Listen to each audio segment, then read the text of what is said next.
Nonie Sethi, your job, like part of what you do is actually you help me find the right words. You help executives find the right words to describe the transformations they're going through. What would you very succinctly in 3 words describe transformation as? Purpose-driven change. Thank you for that one, Nonie. All that and more on Transformers.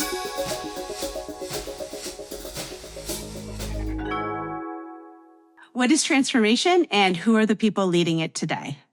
My name is Ann Fanai. I'm CIO and Vice President of Business Platform Transformation at IBM. Join me as I talk to my fellow nerds and we learn from each other about transformation, what it takes, tactics, strategies, methods, and even a little bit more about our humanity. This is Transformers, a Think podcast.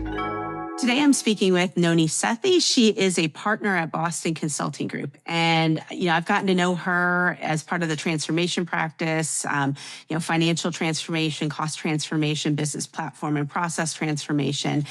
She's had a phenomenal career at BCG, starting even before that with, obviously, she got her MBA. It's one of the ways you get into the fun places like BCG. And before that, she was a financial analyst at Microsoft. So thank you so much, Nonie, for joining. Very excited to be here, Anne. Thank you so much for having me. I'm going to poke since I mentioned you went back for your MBA and ended up at BCG, but you have this rich financial background. Can you take me through?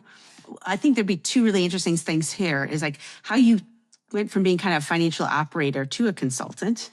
But also, you're one of the big consulting firms that is very sought after by many, many MBAs, career professionals. Can you tell us a little bit about what that experience has been in that type of environment too? Yeah. So actually, I loved my time at Microsoft because I was at Microsoft back in, I think, 2013 through 2016 when Azure was not nearly as big as it is today. And so being a financial operator in that environment was a ton of fun and super challenging because I was getting to actually see the product scale. And actually, I was part of the team that helped set the targets for our first shift to consumption. That's actually when I realized, what? I want to have a variety of these kinds of problems in my career. And one of the reasons I sought out consulting at BCG was just the fact that we get a chance to see so many of these, issues across multiple different organizations.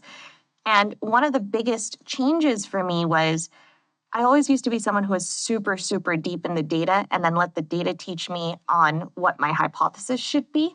I think BCG, I'm still very much focused on bringing the data to light, but it's a lot more hypothesis driven instead. So it feels a little bit more like I get to be a scientist in my day-to-day life on, hey, this is the hypothesis that I think is happening. Let me prove or disprove it. And then what does that actually imply for actions?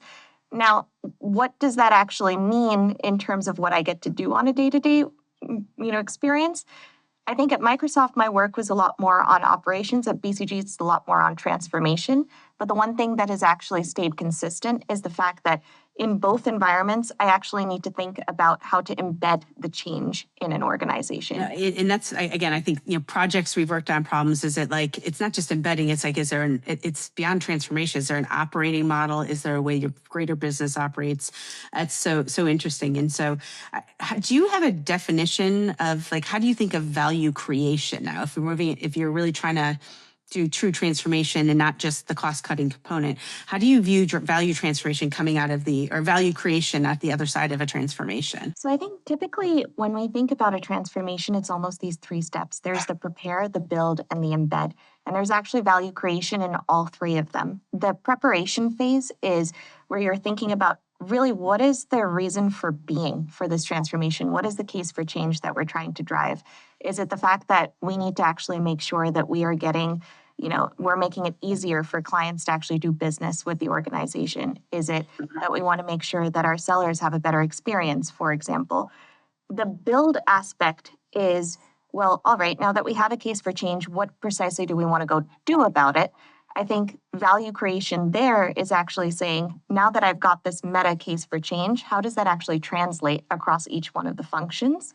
And then in embed, the embed portion is, how do I actually get every layer of the organization to fit in with that case for change and what we've defined and prepare and build?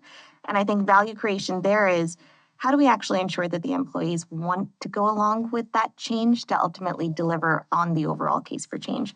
So I think the definition of value creation kind of changes along where you are in that journey.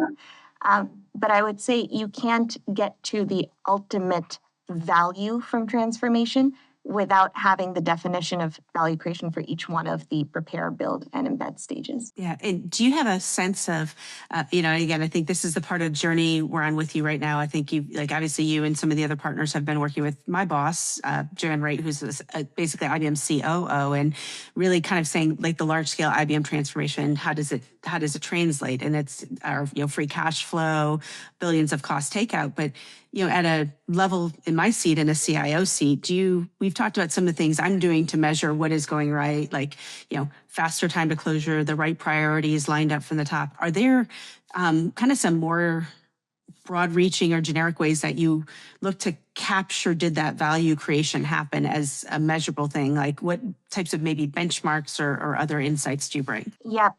So I think a couple of things from there. There's obviously the financial metrics, right? In terms of what does your revenue growth look like? What does your free cash flow look like? Has your E to R gone down to the extent that you believe in E to R as a metric? I think the other piece is, what is your ROI on any one given initiative? So there's the financial aspect of that.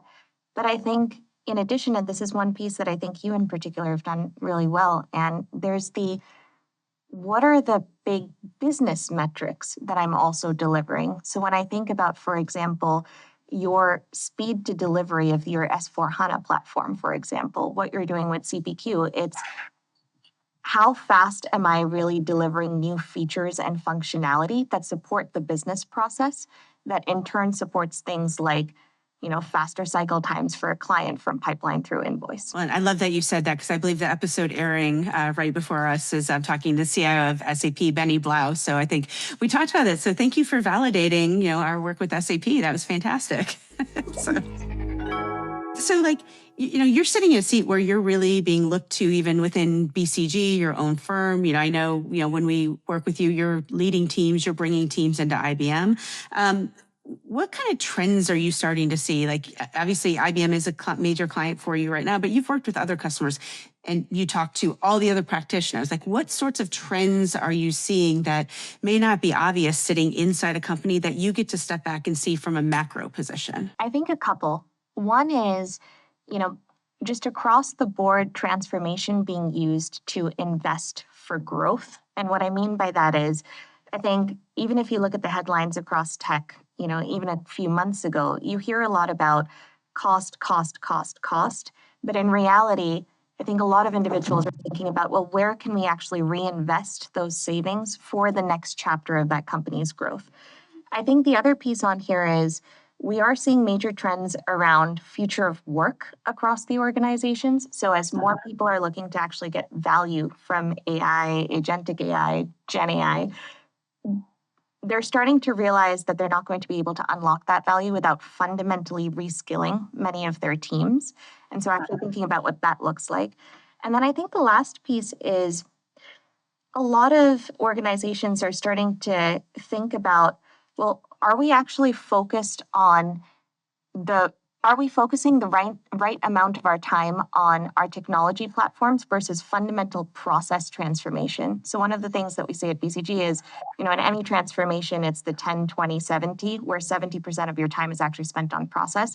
We're seeing a lot of interest in actually making sure that people are spending that 70% of time reinventing new processes, especially as they think about where they want to invest for growth and where Gen AI can have disruptive impact on their organization. Yeah, and it's actually, I feel like it's just weird a conversation I was having with some of our teams in finance and folks building out our S4 platform further, more globally, was the concept of, I think, an interesting piece of transformation. Would love to see how you potentially overcome this. Is you might have some leaders who maybe come from the outside, have worked at a lot of different companies, and they're like, hey, look, I can see in what I'm doing, IBM is doing something that's taking too much time, it's very onerous, and I can show you what better looks like. Or I can bring in a big partner, like we were talking about SAP, or I can bring in Salesforce, say, can you show a demo of what the best could look like? But sometimes, like, I don't think this is an IBM phenomenon. You could see this at pretty much any company. You become a little too embedded, and you've even if you're looking at what else is out there, you kind of start to say, well, but this is the way that's doing.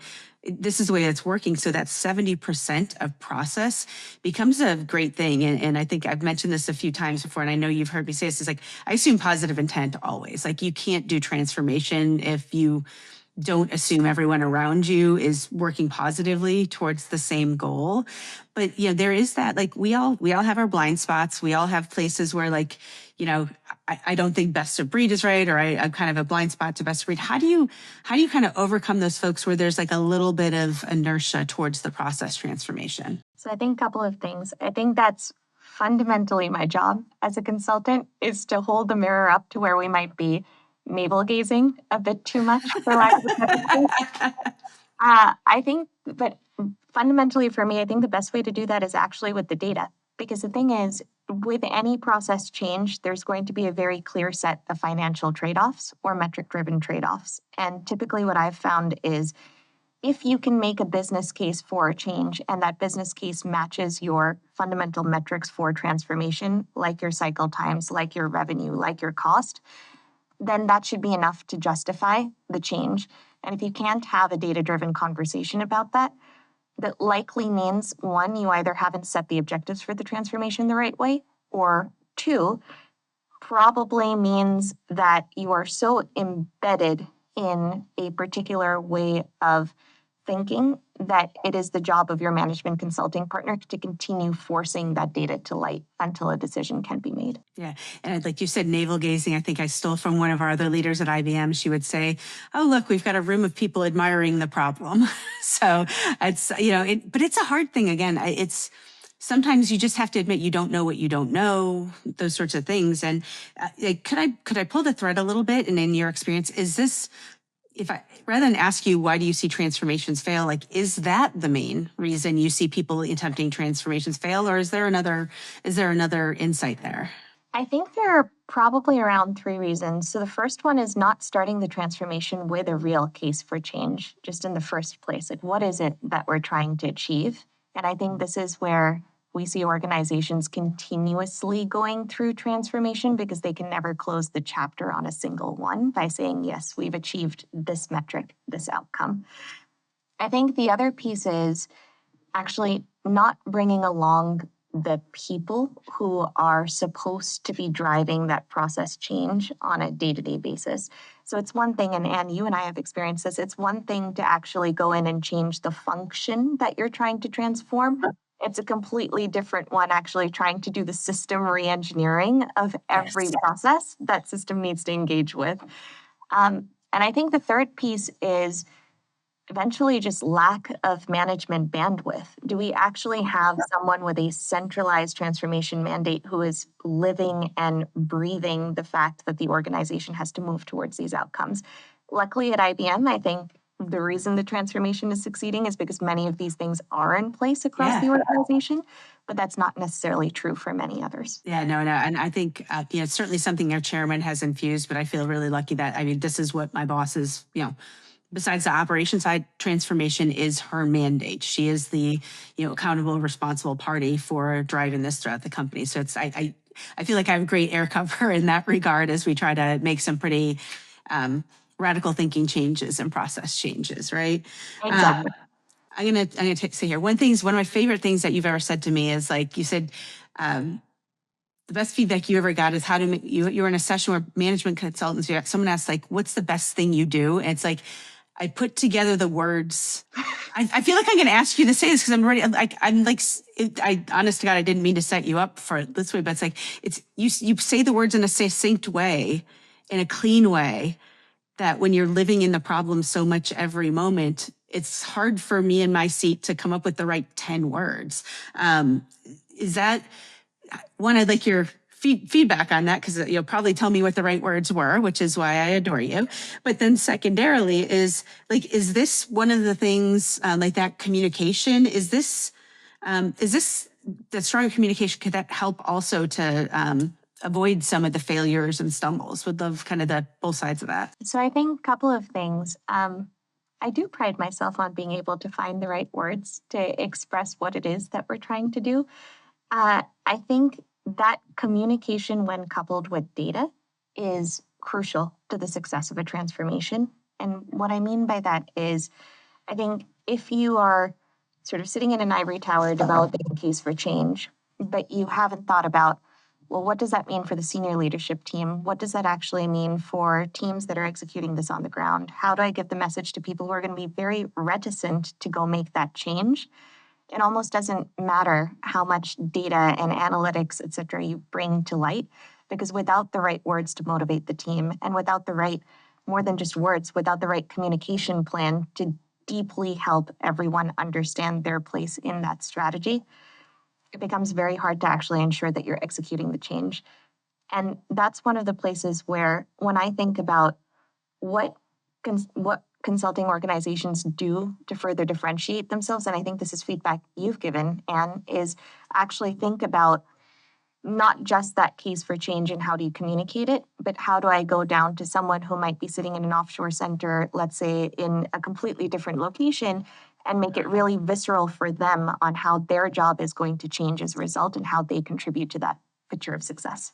Yeah, I think it was, we're working through like a more complete set of OKRs, for example. It's like, we're building it, how can you ladder up and just say it's my manager, my manager's manager, my executive, my VP, my SVP, Arvind, and really like saying, I know what I am coming in to do matters. And I think to me, times of transformation, there's of course like again this human piece of like, well, my job, am I valued, is this mission?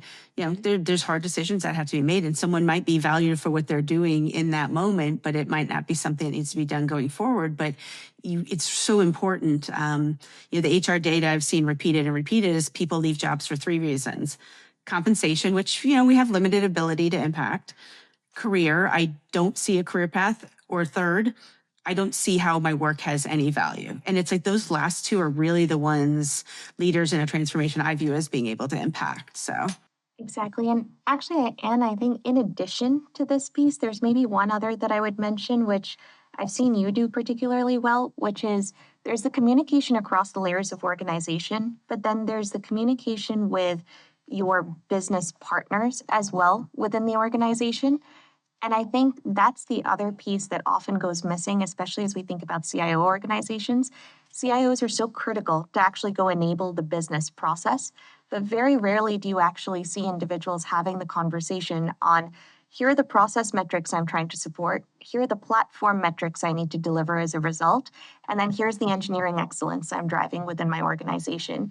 And when I look at what you and Joanne have set up across a number of different initiatives, it always starts with, what is that process metric? Then what does that mean for my strategic platforms? Then what does that mean for my CIO delivery organization?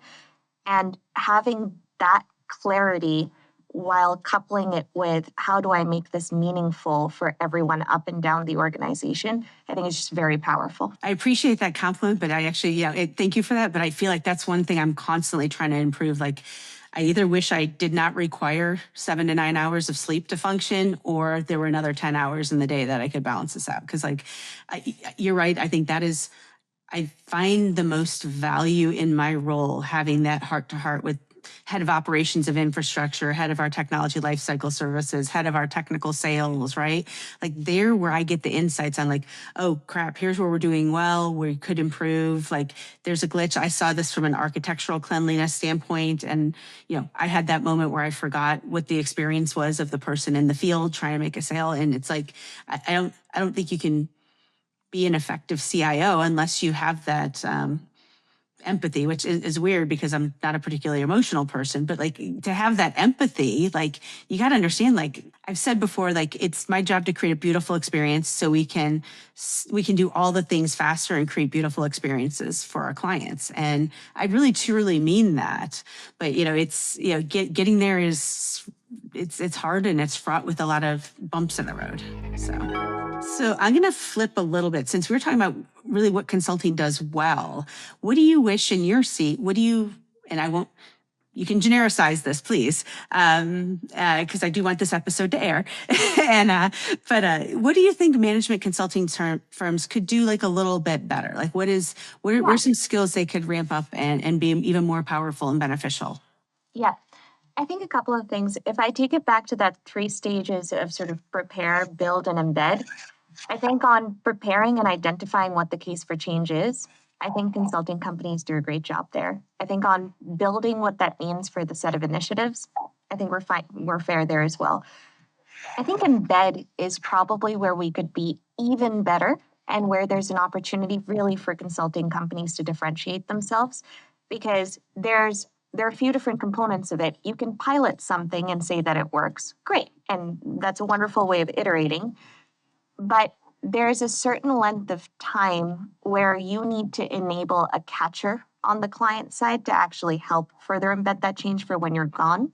And then there's the component of while you are still there as a consulting partner, what can you do with the level threes, four, fives, and sixes to really get them bought into the vision? And I think places where I personally, I won't make a comment on BCG on this one, places where I personally have struggled at times is, how do I make sure that I'm enabling the client without necessarily wanting to drive that change myself? But then the second piece is also knowing that there is a time limit to how long I can engage. What can I do to really pull in those L3, fours, five, sixes to make sure that they understand the vision before I'm no longer there to help explain the vision that we co-created together and prepare and build? Yep. No, I think that's completely fair. Completely fair. Well, and so, one of the other topics like we've gone down the rabbit hole on is I think for me personally, I think there's this balance of where AI plays, making sure you play right with the AI. And to me, that actually goes back to the process transformation too, right? I like if you put AI, I think I've said this many times, like you put AI on top of a crappy process, it's just a faster running crappy process or faster running crappy systems that you should shut down. So you've got to really think process first. Now, I think there's a difference of approach whether you're inside a major enterprise system versus like, hey, I can, this helps my help desk or minimizes my help desk or, IBM is a large entity. I can put an Ask IBM out there, which my colleague Matt Lightson has done. And that's been a huge boon, like finding things in a sprawling company with lots of tentacles everywhere. What is your take as part of transformation? Do you think of it as an order of events? Do you think of it more tactical, more strategic? How do you think about bringing AI into transformations? I really like the framework, and I think we've built this in conjunction with IBM of this eliminate, simplify, outsource, offshore, and then automate. And so for me, it feels a little bit more like a linear set of events that need to happen before you can bring in AI and Gen AI to really maximize the value of it. Because as you said, if I am going through the process of automating processes that don't need to exist in the first place, it doesn't matter how effective I get at automating them, I'm not actually going to deliver the value. Instead, what I may end up doing is I may end up actually creating a number of integrations and dependencies and data silos that someone now is going to end up inheriting as future technical debt, which is very painful for the CIO organization. And so when I think about transformations, it's truly first, do your eliminate, do the simplify, do the offshore and outsourcing, eat your veggies, and then you get to go to the dessert that is Gen AI, for lack of a better analogy. No, and that's fantastic. And it's funny, you brought off the offshore. I actually like to think of it as globalization a little bit. And to be clear, I'm not trying to like polish a difficult topic, but it's like, I believe as a global company, you have to live and operate in the places you exist around the globe. And we cannot be a US centric company if, we have presence around the globe at banks around the globe, large entities around the globe. It's like you have to have the right global presence in support of the company you have in those geographies as well. And I think, again, hard topic, but I do think there's a reality we miss when it gets simplified, like oversimplified as like, outsourcing. I think you're exactly right. And because I think one of the other issues we run into is when we're in that initial design phase of a transformation, so many times we try and look for here's the global solution template that serves as a baseline. But in reality, there are so many real market driven variations. For example, a sales deal in APAC is not necessarily going to have the same dimensions and size, value delivery, et cetera, than one that we're going to face in North America. And so I think that the change that you've made to globalization is probably actually one that we should adopt as part of how we're thinking about the framework overall, because there is no such thing very often as a true global standard template that applies in every single environment. And globalization is a much better word than offshoring and outsourcing. Yeah, no, and like I said, to be clear, I'm not trying to like again polish the turd as they speak, but it's like I truly believe that you've got to harvest really great talent from all around the world to be a successful global company, like full stop. So you've been through a lot of these.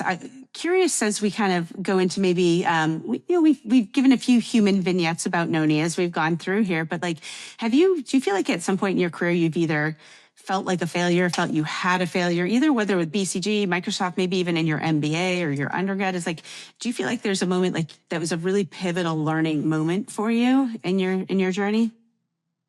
Yes, actually. I think interestingly, I can probably point to failure in every single one of my roles because I think in general, that's then what has contributed to the long-term success. Well, the success I've had so far, at least. I think one of the pieces that I would call out probably at BCG as a failure, a more recent failure, would probably be the fact that, just as even we've been engaging in the CIO organization together, I really deeply wish that I had been able to be around for more of that sort of embed. And when I look back on the value delivery that we've done together, I think now as the rubber is meeting the road with the design in practice, I think it's been a really crucial learning for me on there are individuals at the L6, L7, L8 levels who are now having to work in a very different way, form, fashion. And when I look back at that experience, I think, what more could I have done to make their experiences easier? And I wish I had put in, me personally, not the BCG team, but I wish I personally had put in a little bit more effort in terms of making that transition much easier for those individuals and potentially being a better partner for you on that one as well. I appreciate you saying that. And I mean, for what it's worth, with the big changes we went through transformationally, that's actually one of the things I kick myself about a little is like, I feel like we spent many, many months, hours, weeks, weekends building up organizational change management materials, training, doing all hands, doing AMAs on Slack, creating Slack channels where people could engage, spur of the moment, trying to switch, trying to put a lightweight process, and it's like lightweight process where none existed. So we didn't have challenge, like take the 10 minutes now so you don't have the 3 hours of pain later. And it's like, I feel like there's always one more thing I could have done as well. So I'll share that with you. It's something places I'm constantly looking to get better at.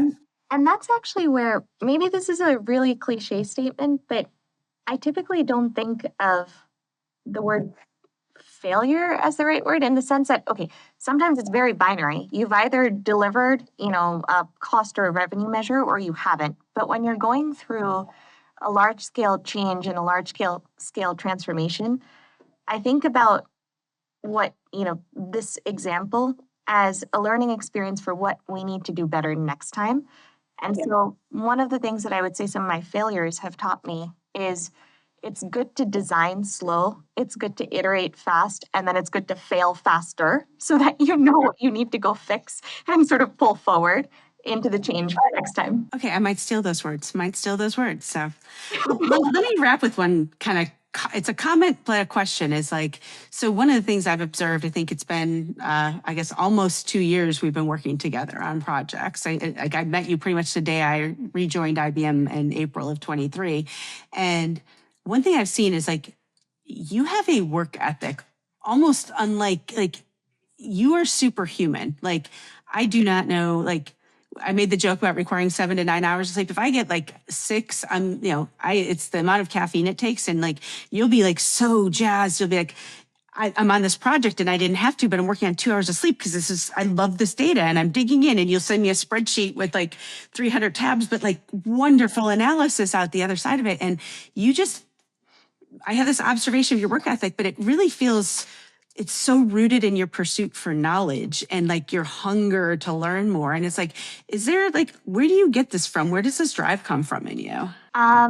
Well, I can point to two individuals, my parents, for sure. I would say, as I was growing up, they really modeled that behavior. But I think the other piece also is, maybe this is part of the reason I went into consulting.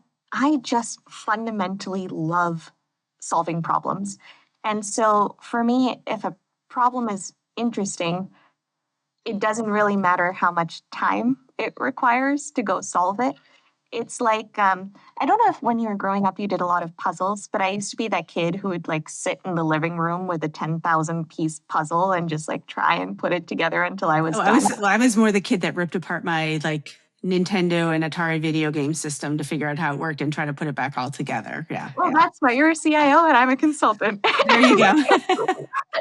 I think that's actually what it is. When my brain finds a puzzle that's interesting, it's an experience like no other, and I just want to go solve the darn thing. Yeah, no. Well, thank you for sharing that. And, Nonie Sethi, again, thank you for taking the time to do this fun little podcast with me. I appreciate you.